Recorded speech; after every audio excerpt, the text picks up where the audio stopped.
I know I got the juice. I got the juice now. Little nigga know I got the juice now. What's going on, y'all? About to take off to New York City, man, and premiere College Life Atlanta. Now, I've been trying to contain my excitement, but, I mean, this is like, you know what a nigga been working for. Your work gets you to do what you want to do in life. I love to travel, so the fact that I'm traveling because of a movie I made, it's like a dream come true, man. So hopefully I can take y'all along on the ride. Hopefully it's interesting. Also, shout out to my boy Delvon, collegelifeswag.com, man.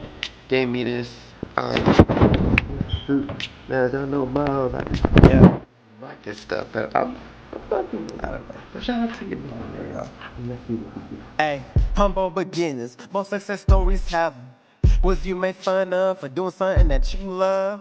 Is it weird that what I work got me buzzed?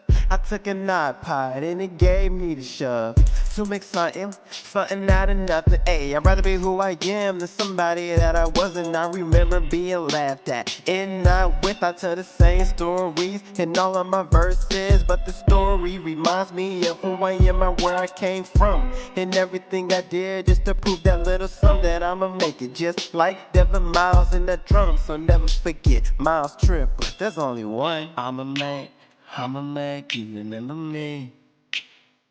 Yeah. I'ma make you remember me.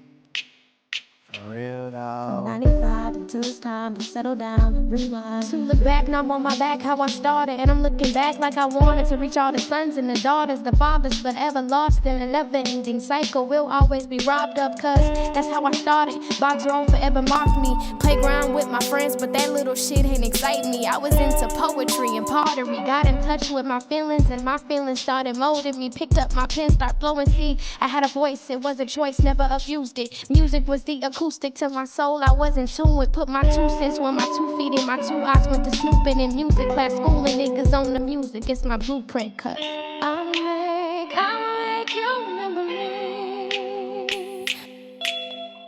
I'll make you remember me, yeah. Follow me as I go back to when I was a kid. I used to think life would be easy, now it just seems hard as shit to swallow. The fact that I never sold crack growing up in the hood. I used to play soccer, running up and down, thinking everything's good, just borrow my peace of mind whenever I'm in these beats. When I'm not, I'm probably knocking the boots up in the sheets. I remember how it started, and I remember how it goes.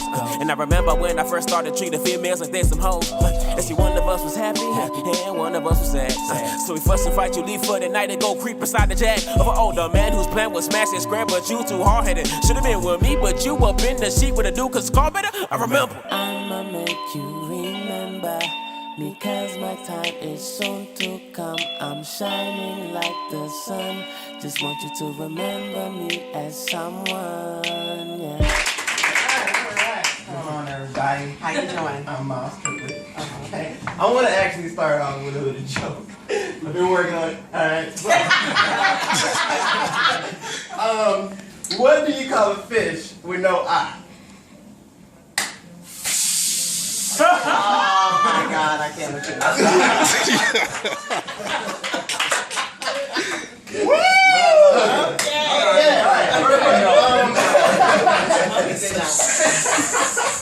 Alright, so the movie is called College Life Atlanta. It's basically just about incoming freshman who's never been to Atlanta, and he's a freshman, so he's never been to college, so he gets to taste of both of them, and he kind of loses his mind and has to get focused back on track. So that's the premise of the movie. That's the movie. Been making films for a good only 2 years. I've been doing videography for 6 years. And yeah, I don't know. I really just glad y'all watch the movie and judge me off of that. So enjoy. As if, like you knew what your resources were, or did you just write it and worry about the budget later? No, right. What my resources were. Like with a lot of these scenes, when we weren't even supposed to be there. So it's really knowing, where you wanted to shoot at. Especially with like a low or no budget film where you can't get the clearance for stuff, you really gotta write within your means. You wanna write some big, extravagant film, and when you go to film it, it's 10% of what you want because you can't get everything you want. Like having big scenes with a lot of extras. Right. That might not happen. So. Did you play Big Daddy D? That was you? Was that you? It sounded like you.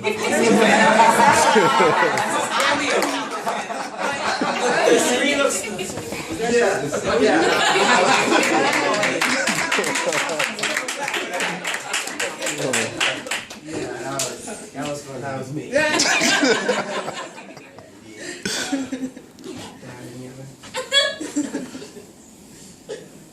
I? Did you guys actually produce the track? The soundtrack? No, I mean the track for the Big Daddy D track. Was that actually produced? Like because when he plugged it into his computer and it played that track back, was that actually like recorded?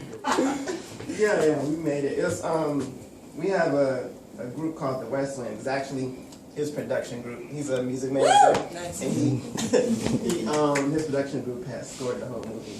And we did the whole soundtrack and everything. I got a question.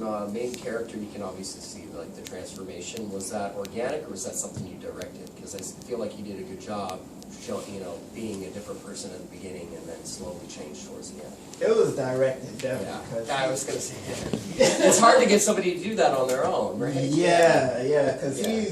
he's the main character. He's nothing like that. Yeah. He's a light-skinned player. Yeah. That's good. No, that's good work on your part, though. So, Yeah, appreciate it. I had to work with him Yeah. because he had never acted before, so I worked with him like 3 months before we. He's pretty good. Wow. He's never acted before. Yeah. Dang. Yeah. Right. I mean, And the girl too. Both of them. They're You said the girl. the main girl, or the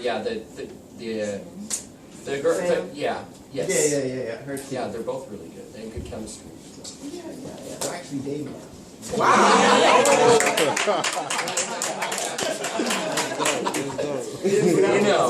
Yeah, how did that happen?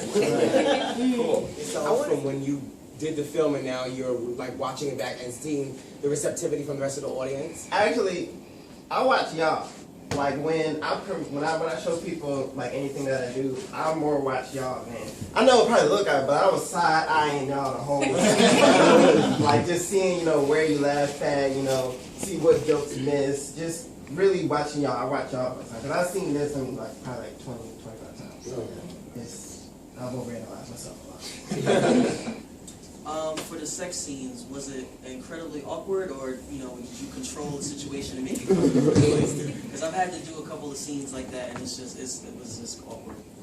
Well, to me, that boils down to the director, because it can definitely be awkward, but I stick whoever is doing the sex scene, I stick them in a room together in for 5 minutes by themselves so they can talk or whatever, you don't want to talk about stuff in front of people sometimes, so I just clear everybody out and have them in the room by themselves and talk. And then, when me and the crew come in, I make it awkward and I make all of the jokes that I can so everybody can all be easy now. Like, oh man, you got a fat body or just whatever.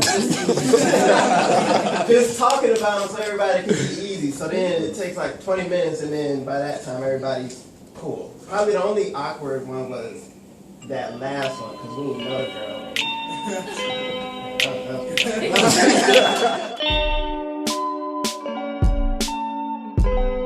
As someone, yeah, just want you to remember me as someone.